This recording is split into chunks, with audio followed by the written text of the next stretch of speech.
podcast where I had the incredible chance to be on the Melissa Maid Show. If you don't know it, check it out. With the one and only Melissa McAllister. Being interviewed on Melissa's podcast was amazing. And of course, we covered everything you need to know to start feeling your best using functional medicine. So let's dive right in and explore everything you need to know to take your health to the next level. I hope you enjoy this as much as I did. I'll see you guys soon. Hello, everybody, and welcome to the Melissa Maid Show. So I've got a guest today that you are going to fall in love with. And if you're by chance not following her, she will be an instant follow and someone that you're going to learn from extensively. I want to give her a proper introduction, but I'm very excited to talk to her. And like I was just telling her before we started this episode, that I just think the universe puts people in my way intentionally. And she is one of them. I love how she teaches. I love the topics that she talks about. Every day I get questions in my inbox that she references and that she teaches on. So this is going to be one of those that you're going to have to listen to probably more than once. You're going to want to have a pen and paper. You're going to want to follow her and you're going to enjoy her. She's prepared to hear me probably mutilate her beautiful name. We probably spent 10 minutes on it. Efrat Lemondre is a PhD. Yay. It's a beautiful name. And from this point on, we're going to call her Dr. E. She's a PhD and she invented the new method where she empowers people to finally realize that their symptoms are not in their heads. How powerful is that? Conventional medicine has its limits and often doesn't address the root cause. Now, using functional medicine, Dr. E helps people with autoimmune diseases, hormonal imbalances, insulin resistance, and general I don't feel good-itis. Does that sound like you? I know a lot of you right now are like, oh my gosh, you just described me to a T. And so I just want to start this off, Dr. E, with, can you just give us a little bit of background on what's taking you to where you are today from, maybe the conventional medicine route, or why you specialize in what you do compared to just conventional medicine? Sure. First of all, thank you. I'm honored to be here. And thank you to everyone who's listening. I hope you're washing your dishes and mowing your lawn, and we're going to keep this interesting. So the way I got into functional medicine, and what I realized that everyone gets into functional medicine, is either because they've hit a roadblock or someone that they love hits a roadblock. So I started off in conventional medicine. My first degree is nurse practitioner, family medicine. And I opened up a company called EG Healthcare, which is primary care, just like when you go to your doctor's office. And everything was great. And we serve over 25,000 patients. And I did the thing. People would come to me and say, I don't feel good. And I would run the labs and everything was fine. And I would say, you're good. I'll see you next year. And I had no idea how disempowering that was, because I really was doing everything wholeheartedly for my patients and all the labs were fine. So you're fine. And I could have gone on like that for the rest of my life, because nothing would have told me that it's wrong. Or not enough, I should say, until my wife got sick. And she got sick, and she's in medicine, I'm in medicine. We both met in the ER. All our friends are in medicine, and we hit a roadblock. She had 2 autoimmune issues, and the only thing available to us was heavy duty medication. And we just knew there was a better way, which is why I call it the new method, by the way, because the patients know. So, so we knew, and this was kind of pre-internet days. And, so somebody told us this crazy person who does functional medicine. No one even heard of it back then. And we went fully knowing that it's not going to help us, because who can, we're educated, we're in medicine. All our friends are in medicine. We know everything. So he told us that we have to change our nutrition, which is outrageous, because nutrition has nothing to do with health, of course. And because we never learned that in school. And to boot, we thought we were really eating healthy. We were, in shape people, whatever that means. So we changed it. We changed our nutrition because we had nothing to lose. Like, why not? And we did it. And our lives were completely given back to us. She had 2 autoimmune issues, just so you understand. The first one's called PMLE, polymorphous light eruption. Basically, it means an allergy to the sun. Oh my gosh. Yeah. So we would decide when we're going outside, like we lived like vampires. And then the second was severe psoriasis, so severe that like her feet would bleed and her hands would bleed. And it was really affecting our daily living. And within a month, her psoriasis was completely gone. Jeez. and she was able to go out into the sun. So I was like, what is this witchcraft? Voodoo. What is this nonsense? So, I started one class and another class, and before you know it, you're just down the rabbit hole. And I started bringing it back to my patients. And then ultimately I developed the new method, like a separate entity, because it's two different types of patients. Not everybody wants this. And so I created a separate entity for it. And it's become my passion. I can't unsee what I've learned. So this is how I am here today. I love that. And I know every person, is so individual. But I'm curious, listening to what your wife went through, did you find anything, especially for the psoriasis, that was particularly helpful in helping her heal it so quick? I mean, I know you had mentioned diet, but was there anything specific with that was just like, wow? Well, now years later, I know that anyone who has skin issues has belly issues. Skin is belly. Skin is the neon sign on the outside. It's letting you know, hey, we're not happy on the inside. That's all it is. You could topical yourself all day long. All you're doing is managing flares, but you're actually not getting to the root cause. Until you fix your belly, your skin's not going to be right. Yeah, 100%. I love that. And I was just binge watching your Instagram as well. And coincidentally, I went to get my Well Woman exam. I think I shared this on a previous podcast just a couple of months ago. It took me 6 months to see her. She was sought after, and had the Well Woman exam. And I wanted to have my levels checked. And so, including hormones and including thyroid and all that. And she's like, sure. And when I got the results back, the only thing that she tested was TSH. And I just watched. Your thyroid, okay. Yes, my thyroid. And so I would love, and this is something that I share with my clients all the time about the complete panel. But with your expertise, will you share a little bit about, if you feel not well, always get the thyroid checked, but don't fall into thinking that if your TSH is fine, that you need to move on to something else because it's obviously not your thyroid, because that couldn't be farther from the truth. Sure. So let's talk about why providers only do the TSH. They do the TSH, and I always want to tell everyone who's listening, your providers are great. They're wonderful people. They have no malice. They're not evil. They're not in big pharma's pocket. It doesn't work that way. I have a medical practice. Big pharma's not coming. They're not even allowed to buy us coffee. That's not how it is. It's just we're taught a certain algorithm, and the algorithm states that you do a TSH, and only if the TSH is off do you then explore further. So that is the algorithm, because the mindset is the TSH is fine. If the TSH is off, I'll medicate you. If the TSH is fine, there's nothing I could do. So all that data is meaningless in a conventional setting because I can't medicate you.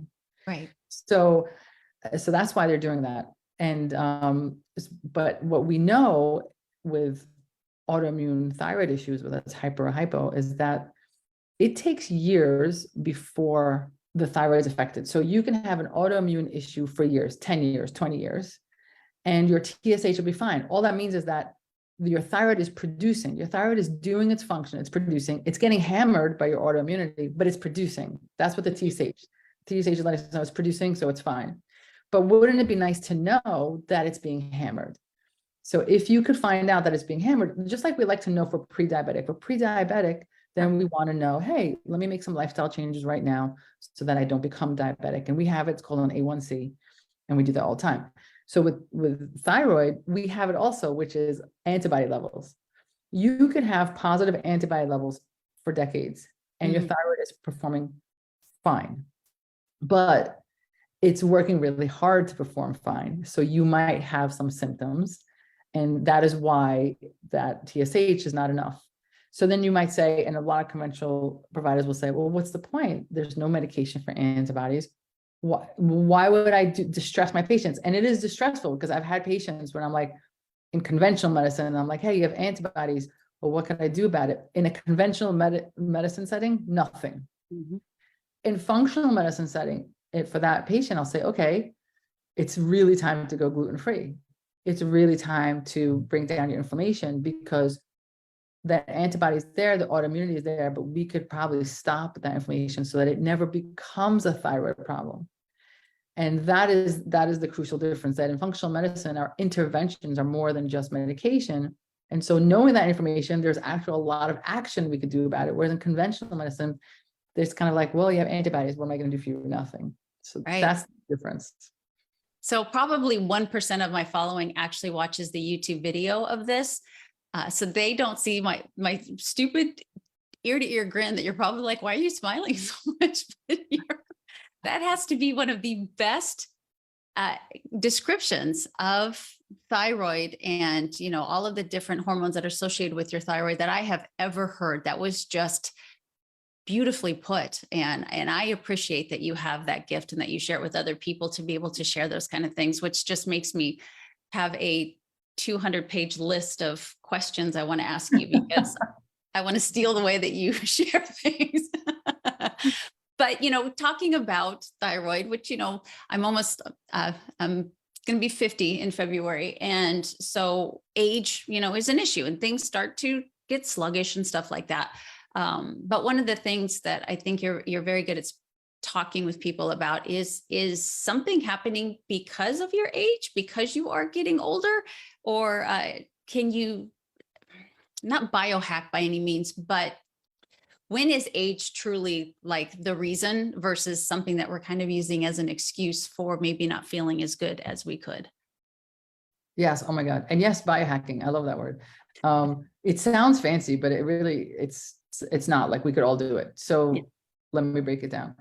Of course, there are certain things that physically are happening as we age, right? Our kidney values go down, our hair turns gray. There are certain things that are 100% inevitable as we age. But a lot of the things that we've come to accept as part of aging is really a more of the fact that we've been living a certain way for so long and it's catching up to us. Mm-hmm. So we'll give an example. Everyone feels like, oh, I'm 50. That's why all my joints hurt. Is that really because you're 50? Or is it because the past 30 years you've been eating the standard American diet, causing inflammation, Mm-hmm. and you have been able to kind of metabolize it, or it hasn't caught up to you, and now it's catching up to you? And the reason I say that is because that's one of the biggest complaints people have aches and pains all the time. I can't bend down to pick up my grandkid. I can't even bend down to tie my shoe.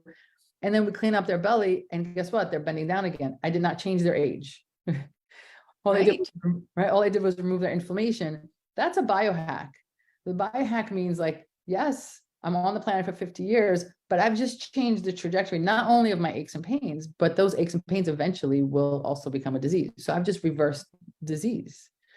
And I get this question a lot, like, what do you mean, you know, you people are going to die and, you know, you can't live forever. True. Of course you can't live forever. We can't, but we could live well for a much longer time than it's acceptable.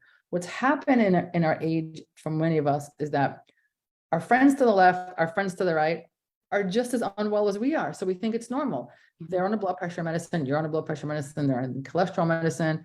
They also, you know, groan every time they get out of the chair. So then this must be 50, but no, this is all because you guys are all eating at the same restaurants, and, you know, right. So it's that more than the age. It really is. Yeah. Well, you know, they say that you become the 5 people you hang around. I mean, I just heard that yesterday again, and it's such a true quote that, you know, you tend to surround yourself with, and I know you're a woman that's very big into business as well. So it's not even just health, but even in the business realm of things, if you surround yourself with people that are very driven to do well in business, or people that are very driven to age well, you're going to follow suit with those people, as opposed to if you are right now in a journey of trying to be a happier and healthier person, yet the 5 people that you hang out with always kind of give you a hard time about that, you know, oh, live a little, you know, that's not going to kill you. One more drink isn't a big deal. You know, just go ahead and eat that. What's this gluten thing you're not eating? It really does make a big difference who you surround yourself with. So I appreciate that. In the beginning, when I said the people are the universe, God, Mother Nature, whoever you believe in, just puts people in your path. I told Dr. E that when I read her little sheet, I was like, she loves fasting. And I obviously you can attest to this. We did not talk about it beforehand. It was, I didn't go find you because I'm like, she's going to affirm how much intermittent fasting is important to me. It was just something that I read coincidentally right before this interview, but I would love for you to share your thoughts on fasting and how you use it maybe with your patients. There's no question that fasting is part of the picture. How much we can debate, but there's no question. And this is not a conversation of weight loss. Yes, you're probably going to lose weight, but that's not what it is. If you're doing just weight loss, okay. But it's not, and I always like to say that because for a few reasons. One, because somebody will be like, oh, you're doing intermittent fasting. Of course, you're going to lose weight because you're just not eating calories. True, but that's not why we're doing it. And I'll get into why we're doing it in a moment. But the other thing is I don't like to make it a weight conversation because I have very thin people who are very unwell and very heavy people who, after we work together for a little bit of time and we really haven't lost that much weight, are feeling great. So you could feel great at any size. And I want to make sure that we're not having a size conversation. So intermittent fasting. First of all, let's talk about the fact that we're not designed to eat all the time. We're just not designed to eat. God, universe, whatever, as you said earlier, we're not designed. We were designed to be able to live without food for X amount of time. We need water, but we need able to. Why? Because you have to hunt it and you have to gather it, and there was no DoorDash. So how we're designed to do that is with this thing called gluconeogenesis. Fancy word for my body can produce its own sugar. Okay, so you have this ability, and it's like a toggle switch. Sometimes I get food from the outside, awesome, great. And sometimes there is no food, my body will turn inward and my liver will take my fat and turn it into sugar, gluconeogenesis. So I can literally create my own fuel, which is glucose, from my own fat. And that toggle switch is what we call metabolic flexibility.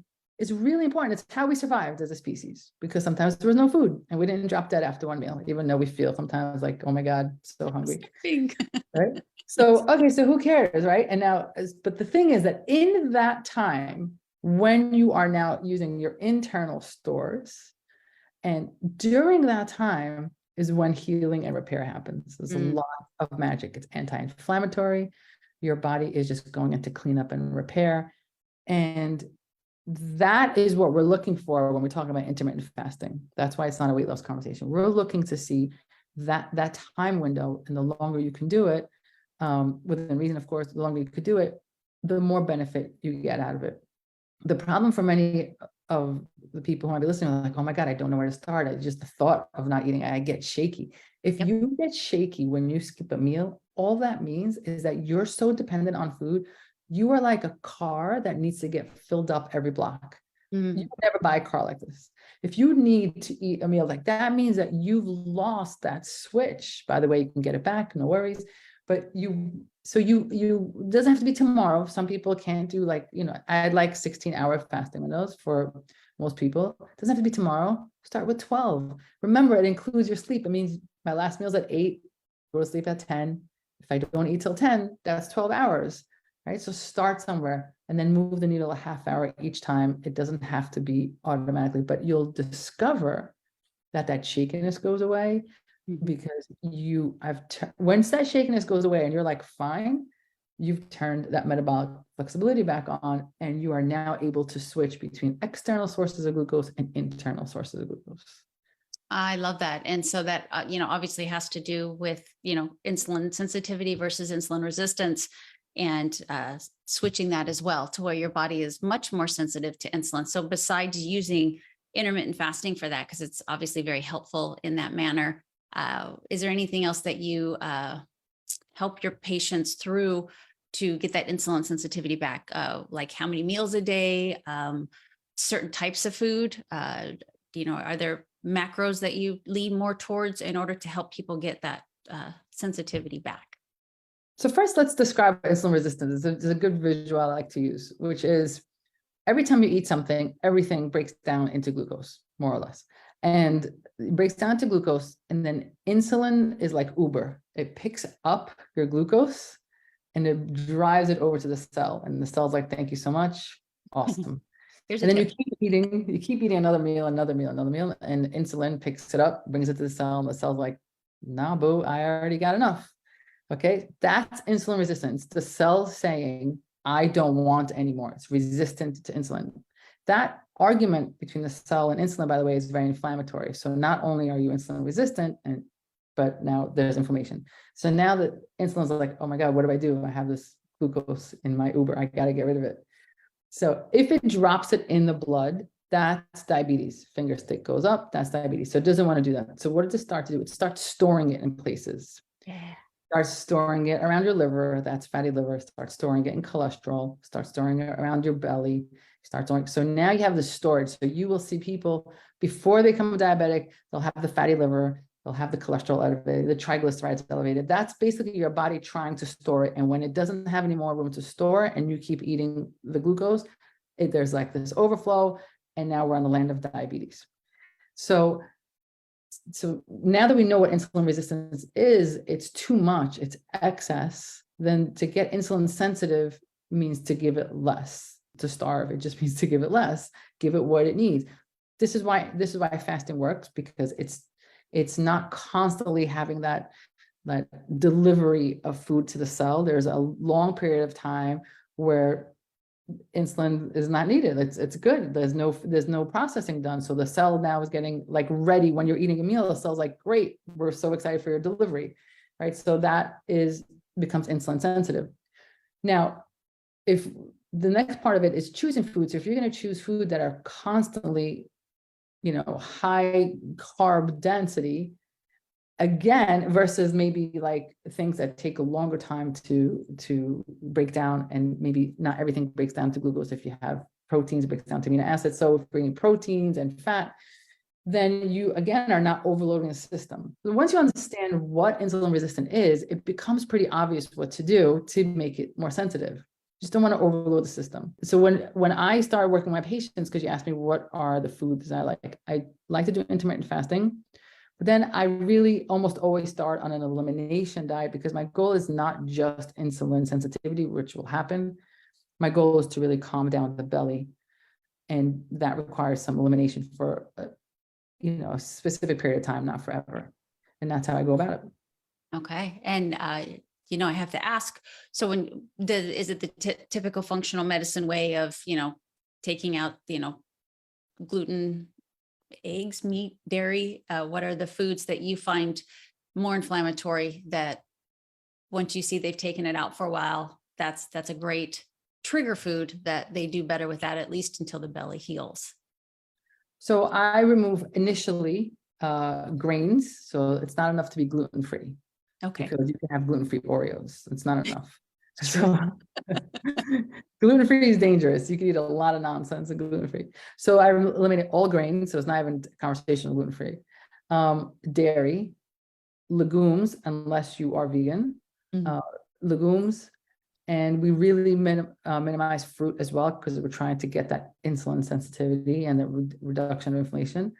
So we're basically looking at meat and fish, some veggies, not starchy veggies, and like berries and fats. So very, very basic. This is not forever. It's very, very basic.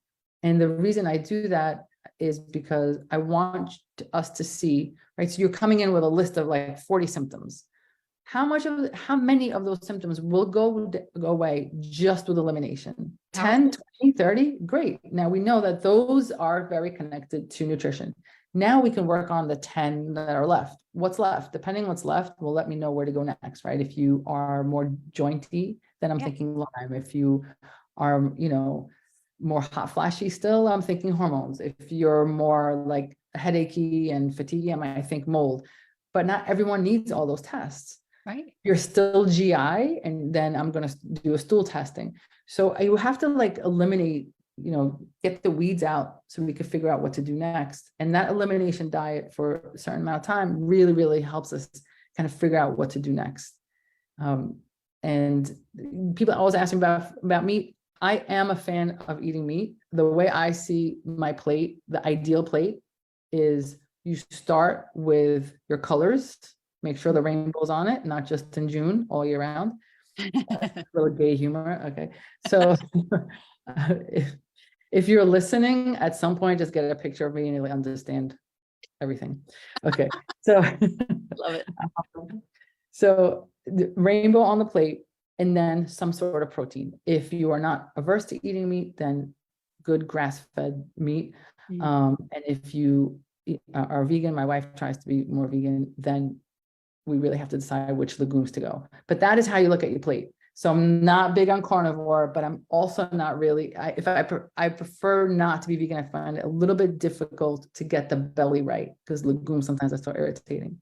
So that is where I land on what the plate should look like. Have you tried countless diets, but you're still seeking your nutrition sweet spot? Are you trying to get results on your health journey to feel your best without being too restrictive? Now, I know how you feel. I've done the diet thing, but there never was that one that totally worked for me. And this is exactly why I developed the MAID diet. Now, I found that rather than restrictions, it's best to have a set of guidelines that allow you to customize based on your preferences and bio-individuality while staying on track with your health and fitness goals. I found the nutrition sweet spot. And as a health and nutrition expert, I get asked all the time what, when, and how I eat. And as someone who's passionate about education and helping others, I want to share that with you. Now, the MAID Diet ebook lays it all out for you, taking the guesswork out of dieting. The MAID Diet is a lifestyle plan that incorporates moderate protein, adequate fat, decreased carbs, and an introduction to intermittent fasting. The ebook gets right down to business by answering your most frequently asked questions. It includes thoughtfully designed recipes and a 7-day sample meal plan to start you off right. It will honestly kickstart your weight loss journey and have you losing inches in your very first week. Now, intermittent fasting combined with these nutritional guidelines is honestly the piece that so many people have been missing when trying to get results.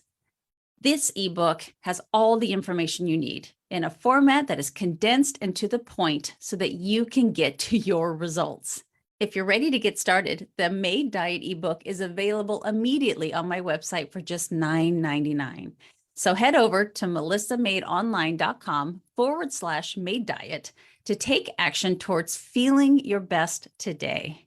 And once you do, oh my gosh, please let me know it's working for you. I am so honored to be a part of your health journey. Okay, back to the show. I find that fascinating that the two, how long have you been married? We are now, oh my God, I had to say, she's going to kill me, 10 years. That's kind of challenging, I would think. And I'm sure that I have listeners that, have their spouse or their partner is, kind of on the opposite end of the spectrum. Have you found any way to make that really work for you? Are there any tricks of the trade to So make we're not really on opposite ends. And actually, I think it makes me a better provider because it makes me open, because ultimately in the center of it is to not have gluten, to not have dairy, to eat well, to fast, to really focus on getting the rainbow on our plate. And then where we differ is which protein we use.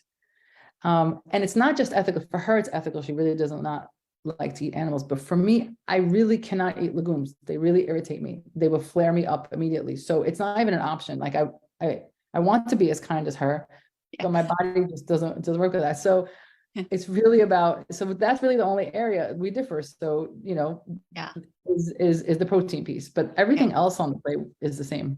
That's a beautiful perspective. I really, really appreciate that. My daughter was vegan for many years, being the huge animal lover that she was. Didn't work for her as well.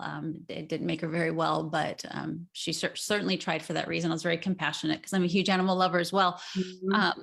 Talking about insulin sensitivity and resistance, you're doing such a bang up job of explaining things and how to work with, autoimmune disorders and stuff like that. Can you share a little bit? Hashimoto's is obviously an autoimmune disorder that I feel from the clients that I work with is on the rise and becoming something very common.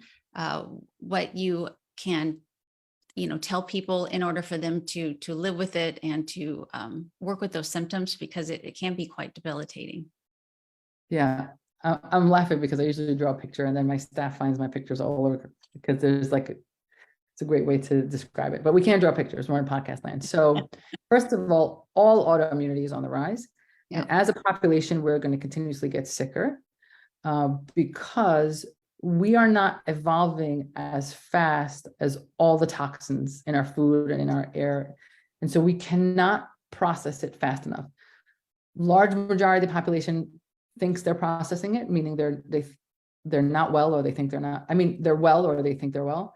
But the reason autoimmunity is on the rise is because many of us really have trouble detoxifying all of this. Yeah. Detoxifying does not mean go get a detox protocol for 30 days. Detoxifying means that your kidneys and your liver and your skin really cannot process all these chemicals and overload, and then it creates an inflammation. Okay, so just that's autoimmunity in general. And so since Hashimoto's is an autoimmune disease, this is why we see it on the rise. So what will happen with autoimmunity with Hashimoto's, basically, remember we talked about the thyroid, and the thyroid's job is to produce T4. And when you go to your doctor's office, there's going to be a measurement of TSH. If the TSH for some reason, by the way, TSH stands for thyroid stimulating hormones. So this is what happens. At some point, so the thyroid is supposed to produce T4. For some reason, and we'll get to it in a moment, your T4 goes down. Your brain freaks out and says, oh my God, we don't have enough T4 around. What should we do? Well, let's wake up the thyroid real quick. Thyroid stimulating hormone, TSH. So it starts sending TSH down to thyroid. Wake up, wake up, wake up. If the thyroid happens to wake up and produce T4, great. Usually it doesn't. So you'll go into the doctor's office and suddenly that TSH is high. A high TSH means your thyroid's not functioning. We're trying to wake it up. Thyroid stimulating hormone. People get confused. Why is my number high if it's not working?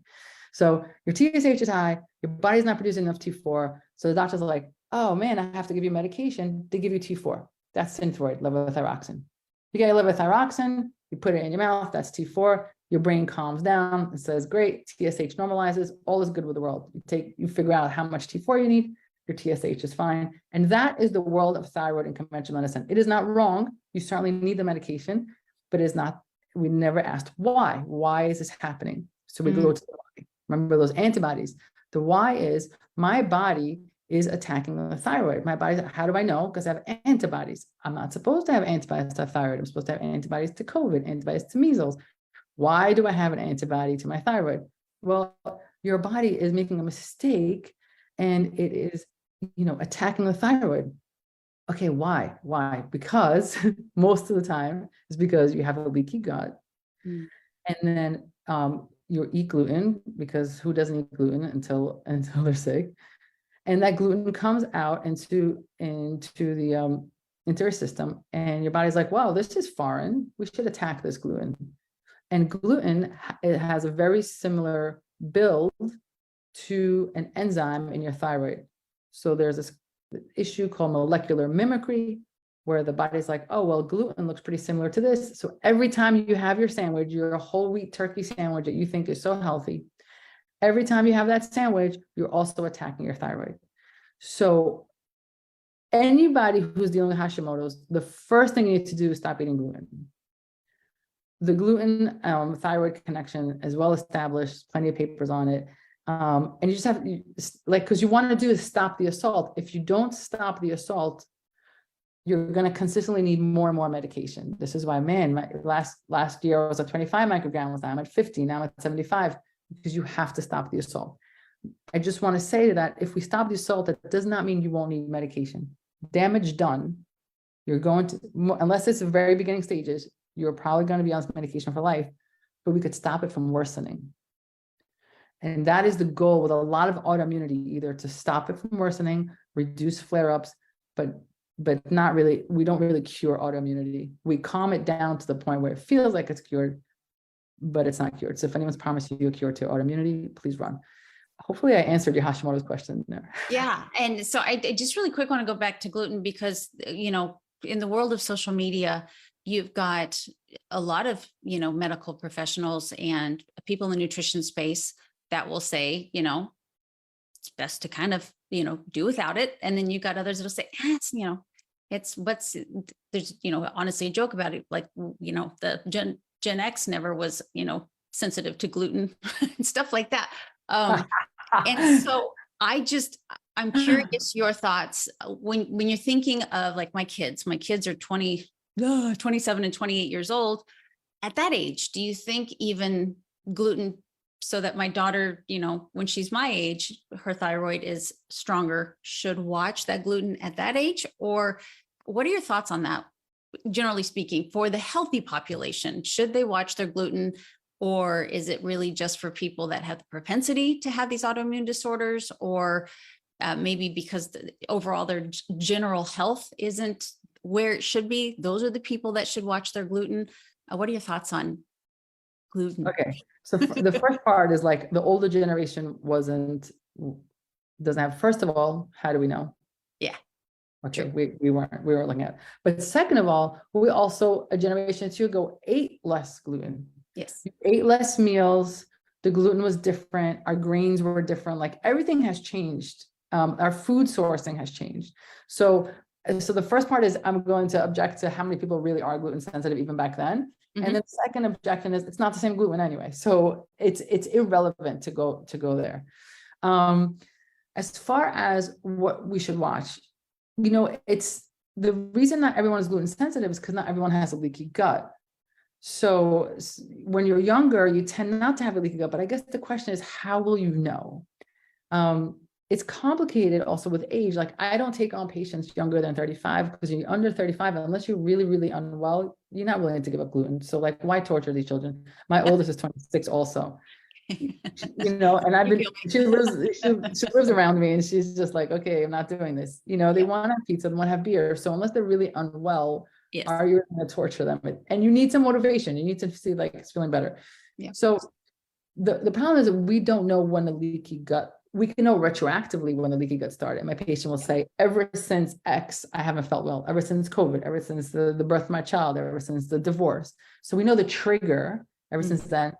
And so they were living a certain way and eating a certain way. And then the trigger, maybe they had a car accident or a concussion. So anything can trigger a leaky gut. And now you're in trouble that you're eating that. And that's the issue. We don't know when that will happen to anyone. So for the younger generation, I would say, unless they're dealing with an autoimmunity, I would, it's hard to torture these young ones. I hate to do it to them. It's everywhere, yes. I've tried. I've had college kids come to me. I really stopped doing it because it's like the kid's miserable. Yeah. The kids are miserable, especially if they're in college and they're trying it. And like sometimes the parents are like so gung ho about it. I'm like, have you ever been to like a college cafeteria? My son's in college now. I'm like, there's nothing to eat there. So you have to, everything in medicine, everything in life is risk reward. So how much of the reward is this child going to get if we have them on this restricted diet? Someone with Hashimoto's, the reward, is right there. So you have to, it's individual. Yeah. Okay. So the last question I have for you about nutrition is if you would, because this is also another common one that I get, that I hear a lot about, fibromyalgia. Do you work with a lot of patients that suffer from that? And is there anything that they can do on a more holistic level to help with that pain? Yes. Don't accept the diagnosis. Okay. I got so much slack for this on TikTok. So much slack. Good for you. Like, oh my God. So let me say this.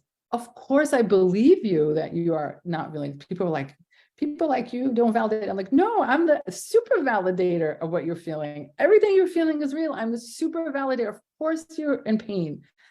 Of course, everything you're saying is real. There's no question that it's not in your head. It's the name of my damn book. It's not in your head.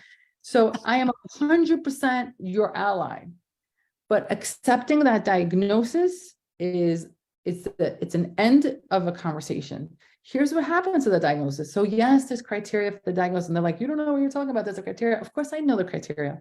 I know the criteria, and we all know it's a diagnosis of exclusion. You make sure there's no autoimmunity. You look for certain things that's not there. There's a new test out there that shows some inflammatory markers, and so everyone's very excited. There's a fibromyalgia test, just shows inflammation. There's nothing new there. So basically, you're a patient with a lot of pain. You don't have anything else that we know about. You have inflammation. You get fibromyalgia. Here's the problem. First of all, in conventional medicine, I'm going to tell you the truth, whether you want to hear it or not. You walk into your next doctor and you say fibromyalgia, they're already not listening to you. Yeah. You're done. You're done. In conventional medicine, fibromyalgia you might as well have like, I'm crazy on your forehead. No. So don't even say it. Don't even say, hold on to it, put it in your pocket, because now no one's listening to you. So first of all, conventional medicine. Second of all, once that happens, the provider already has the sense that a lot of people, rheumatology, everyone already looked at you and said, it's fine. I'm not going to look any further. You have fibromyalgia. You've ended the conversation of figuring out what is going on with you. And this is not going to work to your advantage, because it's not like they're offering you a cure. They're offering you anxiety medications, antispasm medication, muscle relaxer. They're not really, what are they offering you with this name? It's not a good name. It's not a good diagnosis to have. So you're in pain. Let's figure out what's going on. Why are you in pain? Have you explored Lyme? Have you explored mold? How is your microbiome? How deep did you go in your microbiome? Have you, do we need like limbic vagal nerve therapy because you're so dysregulated? Like there is so much more that can be done way out of conventional medicine that is so important. And here's the other thing. A lot of my patients in the I don't feel good itis, which is basically fibromyalgia, it just means you're pre-disease. Given enough time, we're going to get the diagnosis of lupus, rheumatoid arthritis. The problem is that those autoimmune markers, they come out late.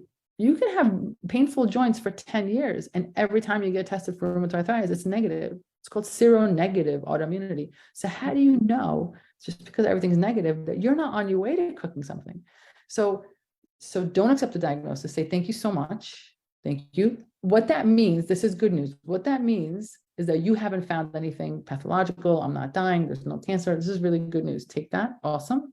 And then go find a functional medicine provider that is going to dig with you until we find the answer. Don't stop till you find it, because there's no reason for you to feel this way. You see how passionate I get about this? Yes. I'm sorry.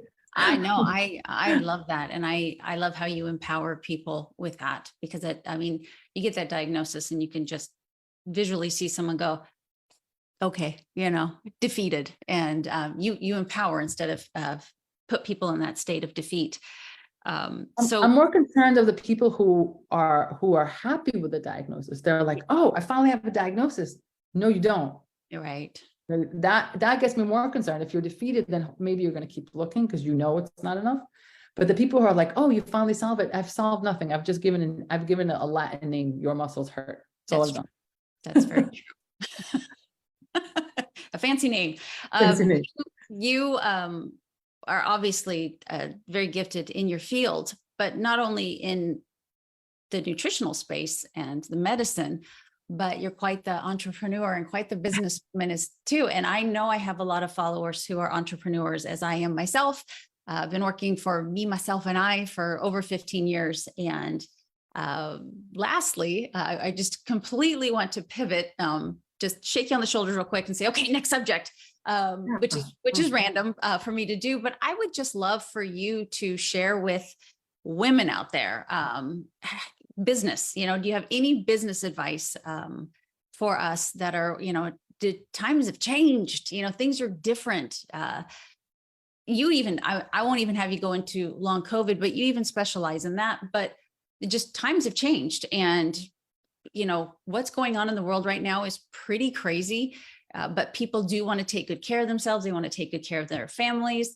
I listened to a gentleman today who said something that I hope I don't mutilate, but he said that people these days are working toward being average at something and then hoping to get paid well for it. And I was like, wow, that's really profound. You can't, especially with, I guess, the social media world, you can't just be average at something and expect to excel at it.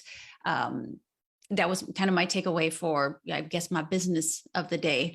But can you share with us just some tips that you have that have helped you along the way to become quite the businesswoman that you are? Thank you. I appreciate that. I own four companies. And first and foremost, if you're an entrepreneur, you're an entrepreneur. Like, I don't think there's enough money in the world to have me punch in and punch out. It doesn't fit. I've tried. I don't do well in that environment. And so if you are someone that knows that about yourself, just own it.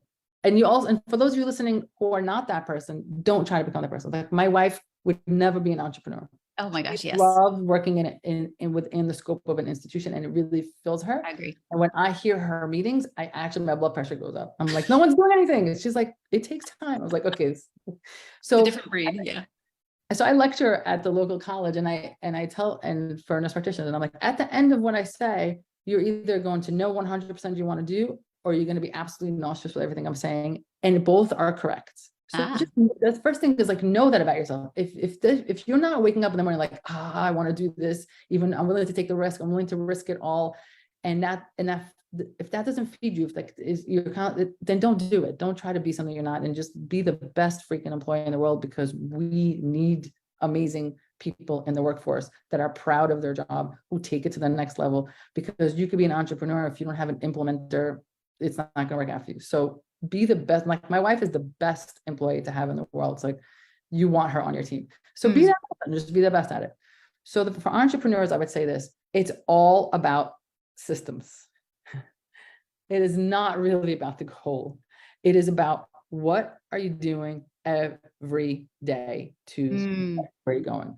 So let's just be real simple, right? I want to save $100,000. How much are you going to save every single day to get to 100,000? You're not going to sit there and go, I hope I win the lotto. You're going to say in the next 5 years, I want 100,000. So what does that mean? $20 a day. And every day you're going to do that system. I want to be great. I want to have a lot of followers on Instagram. You got to post all the time and have a system around it. Like my Tuesdays is my social media day. I dedicate, and I try not to plan anything else. Tuesday is a day I film the TikToks, I film the YouTube, I film it. And you do it. And a year later, you have a year's worth of content. It's systems. Every time someone gives me an idea, talk to my team, I'm like, that's a great idea. How are we breaking this down into the daily so that in a month or two, we could see what we did for it? You're never going to have a block of time. You're never going to have a big chunk of money come from somewhere. It's all in the small steps that you take consistently every day. And then suddenly you're there. So create a system and do it every single day religiously. And that's true for everything. You want to lose weight, 0.5 pound a week every 2 weeks. Right. You want to save money, $1 a day, whatever it takes, one less Starbucks a day, wherever you are. You want a better marriage. It's a compliment every single day, right? Also, it's all of it. You want a better body, it's moving, and moving doesn't mean going to CrossFit. When I first started running, I couldn't even run down the block. So it's the little pieces at a time are going to get you there, and they're manageable when they're small. And if you keep doing it every day, if it feeds you, if it takes away from you, you might not be an entrepreneur, and just know that that's okay. Yeah, I love that. And I think that obviously celebrating small wins along the way, or small victories along the way, really play into that consistency being something that you enjoy. Sometimes goals are so big that they're so big that you're just like, I'll never get there. But if you break them down into bite-sized pieces, one of my mentors she calls it the push book. She wants you to have this huge push goal, but then she teaches you how to break it into smaller goals so that you can celebrate along the way to reach that big push goal, which I think is obviously very important. And you obviously practice what you preach. You're very successful in everything that you do. And I ordered you only know about the successful. I'm not successful at everything I do. I have a few failed businesses. I want to put it out there. Oh, I love that. And I've learned from every one of them. I have t-shirts of a lot of brands that never went anywhere.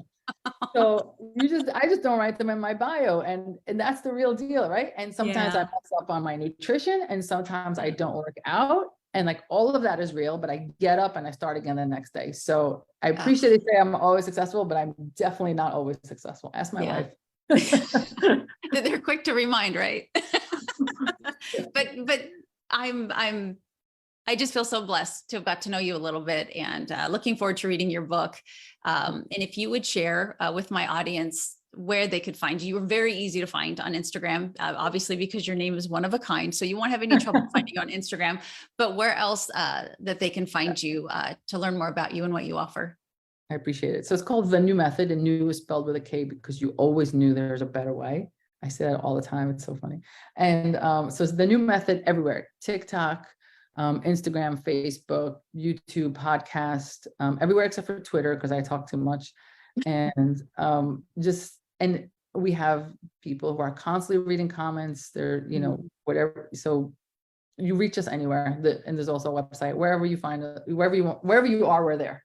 Yeah. So being an entrepreneur and an expert in your field, before I let you go, do you have anything in the works? Is there anything that you're doing right now to just get to that next level? There's actually two things in the works. One of my companies is, if any of you guys listening are nurse practitioners, one of my companies is called EG Prep, and we've been launching, we have educational seminars, but we're launching it now to make it a little bit more accessible for affordability. And then at the new method, we're also creating more content, because not everyone can come in at a certain price point. So we want to make sure, I always shied away from that, because I didn't want to be that person that's like $99 for this. And I don't necessarily like to watch videos, but there are a lot of people who that is their price point and they love watching videos. And so I had to get comfortable with that. So we're launching that as well, so people can digest it. And there's a lot of DIY that you can do on your own, as long as you have access to information. So those are the two things we're working on right now. I love that. And so you guys check it out. I'm going to binge. I got the afternoon to myself. So I'm going to be doing a lot of binging. And I just wanted to thank you so much. I just really genuinely love the way that you explain things, and how kind you are. And you have not an ill word to say about anything or anyone. And being at such an expertise, I think that's very wonderful to hear. I see a lot these days, a little bit of self-righteousness, I guess, that's happening with people that are at your expertise levels. And I think it's wonderful that you still stay so humble and so accessible to so many people. So I'm really glad that we met. I know that's the most meaningful compliment ever. I appreciate that so much. Oh, you're welcome. It's very true. And I hope we get the opportunity to talk and or work again real soon. And you guys, I'm just going to say it now. You're welcome. I know. The messages, because these always air on Monday morning, the messages that come in on a Monday when I got a good one, I'm going to be flooded. So Dr. E, thank you so much. And your time was very much appreciated. And for everybody else listening, I hope you wake up feeling prepared and that you go to bed feeling proud. Have a